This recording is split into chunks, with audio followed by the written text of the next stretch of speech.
Hey guys, how's everybody doing? Autographs 2000 here. Today I'm going to show you one of the albums that I have my autograph cards in. I have a total of seven albums. Each album has 900 cards in it. And I'm going to show you one of the albums today. So without further ado, here we go. We have Don Ossie.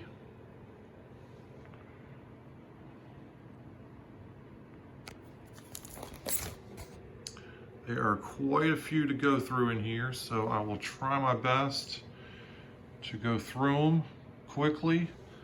I don't want to go through them too quickly because I want you to be able to see each one of them.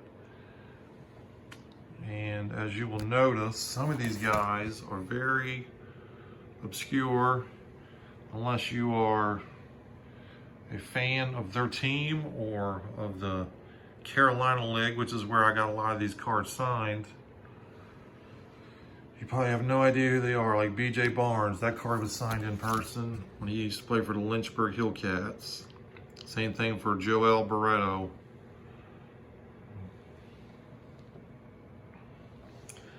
You're going to see a lot of Frederick Keys as I go through these cards. Not so much in this album. I don't know. Got Kevin Bass here. Kevin Bass signed quite a few cards for me in person.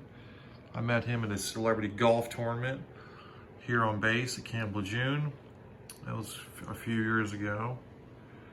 And there's Moneyball Billy Bean.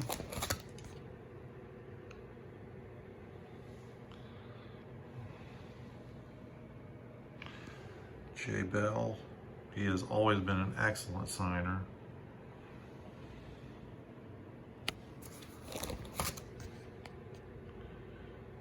So the plan is I'll go through this album today, and I'll go through one of the other albums another day. I don't have any TTMs to open today. I have plenty of boxes to bust, but I just did two wrestling ones yesterday, 2 hangers. And I don't want to do a rip today, so I'll show you these cards. I think that's pretty much my thing with my collection is I want to be able to show it off. I want you guys to see, what I have, as I like to see what you guys have. And as you can tell, these cards are in alphabetical order.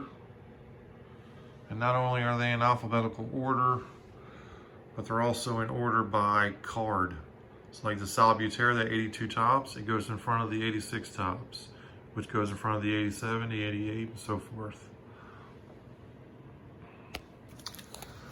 I used to keep my cards in hard cases, and I had them in 1,000 count or 5,000 count boxes, but with hard cases they're thick, so I could get 1,000 cards in each box. And what I would do is I would keep moving them, so I could keep them in alphabetical order. And it just got to be too much as I got so many cards. So I started putting them in albums. And so when I get 900 cards, I'll put them in an album. And right now I have 7 of them.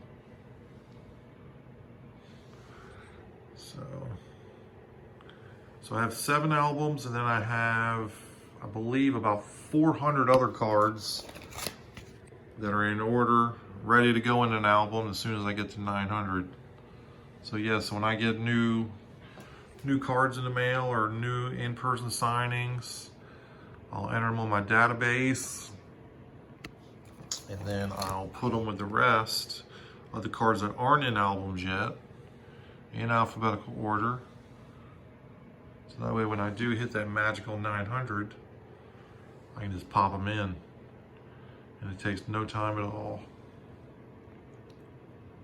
Jeff Conine right there, I got him signed in person at Camden Yards.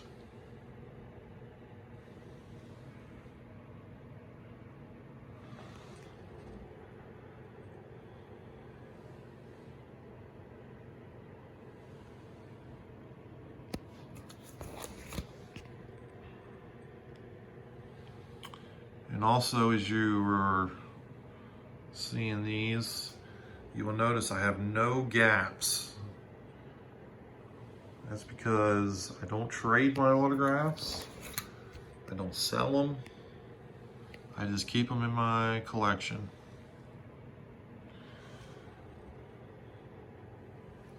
So you may see 3 of the same card in here, maybe. You may see 3 of the same card in this album, and then 2 albums from now you might see 2 more of the same card. All depends on what I have for each guy sometimes. I cannot get rid of that glare in the middle of the page. Anyhow, Mike Devereaux, he used to sign through the mail. He pretty good.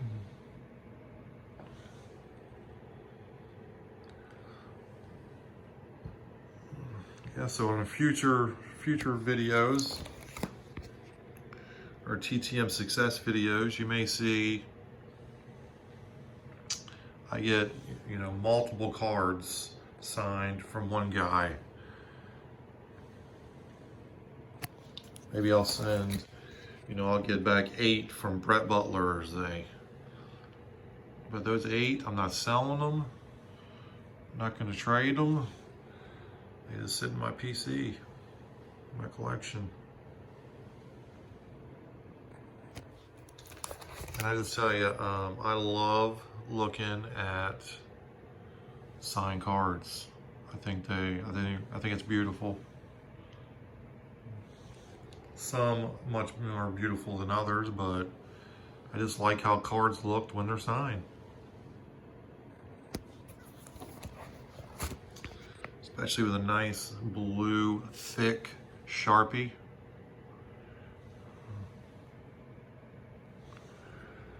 And I'm sure some of you guys are looking at some of these players and being like, hey, there's Joe Girardi. But, and who are these guys? I've never heard of them before. Well, some of them made as high as Class A ball in minors and never made it any further. Like Eric Grimm right here. That's a low A Delmarva Shorebirds card. I don't think he ever made it to high A Frederick. But it's signed and it's in the album and it's has its own part of my collection. Ron Hassey, he used to be an excellent signer through the mail. There's old Billy Hatcher, 4 of that 1990 Upper Deck. There's old Scott Hatterberg for you Red Sox fans.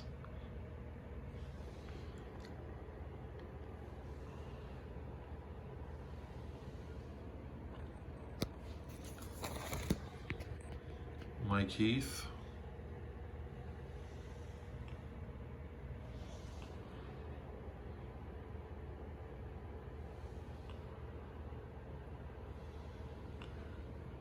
Dave Henderson, rest in peace. He was a very good signer also at one point. So I've hit him up. I hit him up a few times.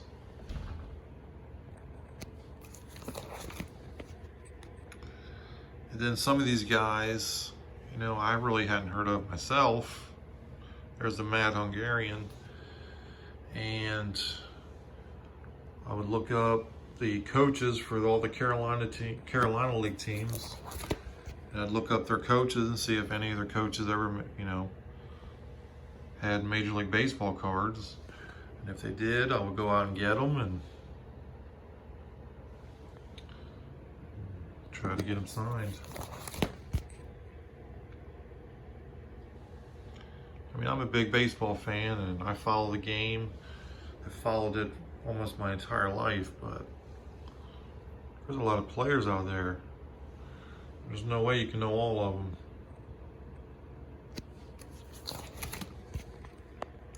Tom Kelly.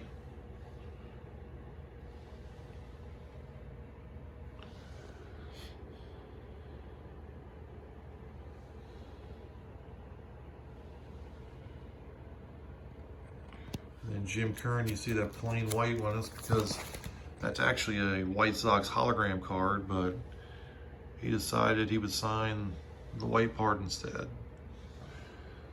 which I am completely okay with.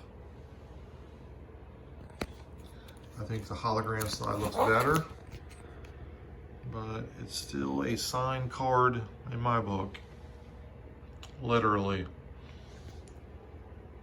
John Kruk, he used to be a very good signer, and what his signing habits were was let's say you sent him 3 cards, the 3 cards he sent back to you would not be the 3 that you sent him. He always sent back different stuff.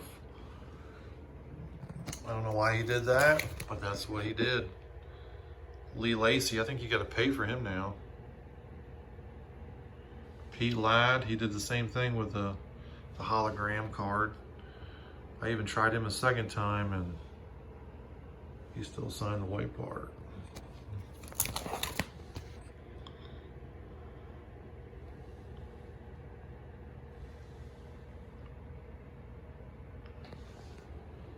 Chippy Martinez.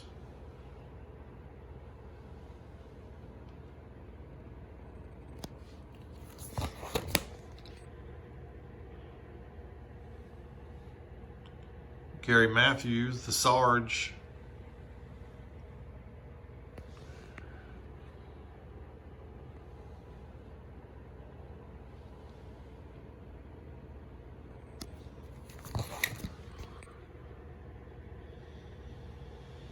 Lloyd McClendon, he was another one that used to be excellent through the mail.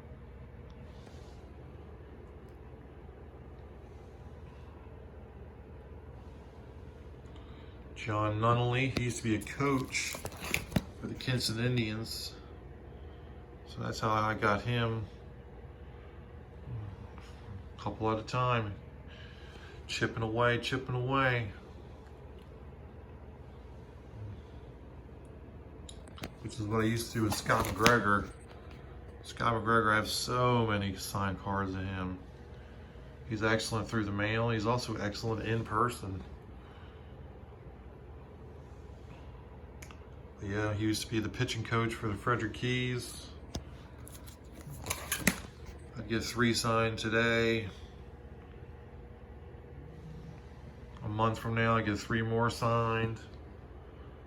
And next thing you know, I've got 30 cards signed by Scott McGregor. And I've still got every one of them.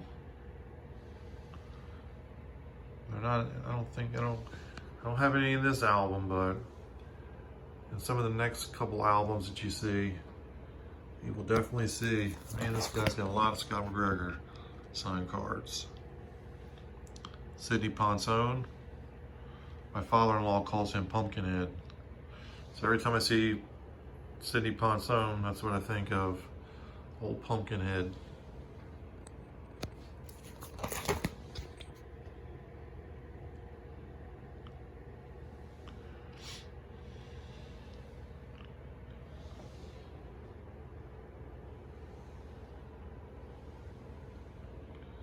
Yeah, so at the end of this video, I want you to comment and tell me what you think. Tell me which one was your favorite.